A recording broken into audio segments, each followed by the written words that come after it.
Welcome back to TechKidFX for another Hbar price prediction update, which at the time of this recording is holding above the 20-day MA here on the 1 hour chart, which is now acting as support for us to continue gearing up. We are also facing a key area of resistance at around the $0.0689 mark, and the moment we manage to break above that, we can watch out for a successful retest before we can continue gearing up and continue pushing even higher.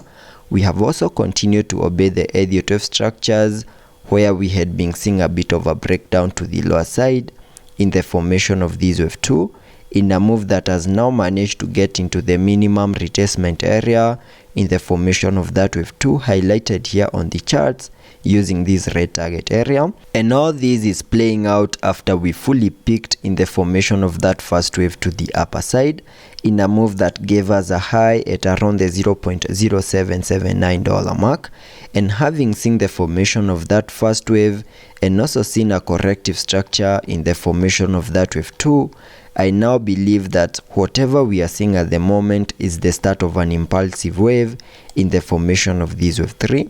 And before I get further into the technical analysis to give you the short-term scenarios and also give you my target areas in the formation of that wave 3, first give this video a thumbs up, subscribe to the channel, and also check out the channel membership, and allow me to first give you my target areas to the upside in the formation of this wave 3 by connecting the trend-based Fibonacci from the low of the first wave to the high of that wave 1,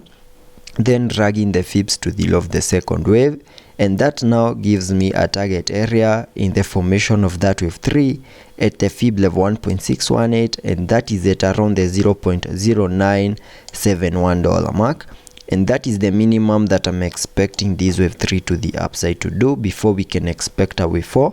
then continue gearing up in the formation of that wave 5. And for that movement to also play out, there are key moves that we need to keep our eyes on. And the moment we manage to break through our key area of resistance at around the $0.0689 mark, get a successful retest, then continue gearing up,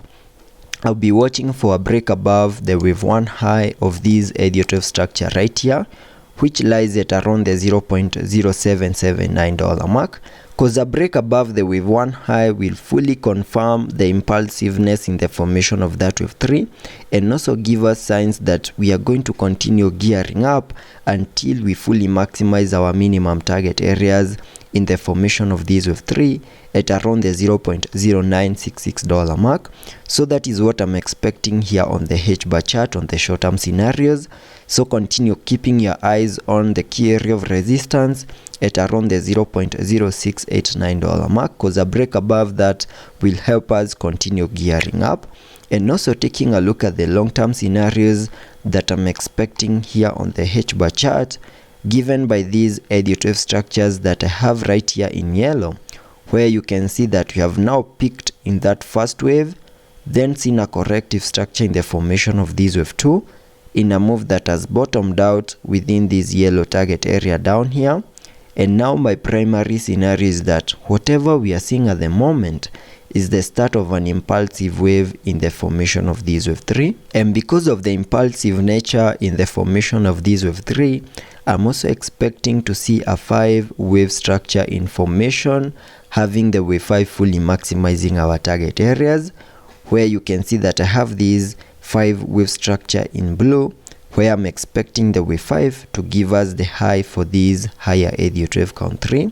And in this Elliot wave structure right here in blue, we have now peaked in that first wave, seen a corrective structure in that wave 2, and now my primary scenario is that we are in the formation of this wave 3, which is also impulsive. And because of its impulsiveness, I'm also expecting to see another micro Elliot wave count within the formation of the wave 3, having the wave 5 fully maximizing our target areas in the formation of this wave 3, where you can see I have this Elliot wave structure in red, which has just given me the short-term scenarios, having the target areas for the wave 3 at around the $0.0957 mark. So that is what I'm expecting here on the short-term scenarios and also on the long-term scenarios. And also taking a look at the indicators here on the RSI, we are trading at around the 70 mark, meaning we have a bit of room for us to continue gearing up to fully support higher prices here on the RSI. Also taking a look at the MACD, we have been able to print a bullish cross, fully supporting higher prices. So let's be patient and see how that plays out, and I'll be keeping you updated.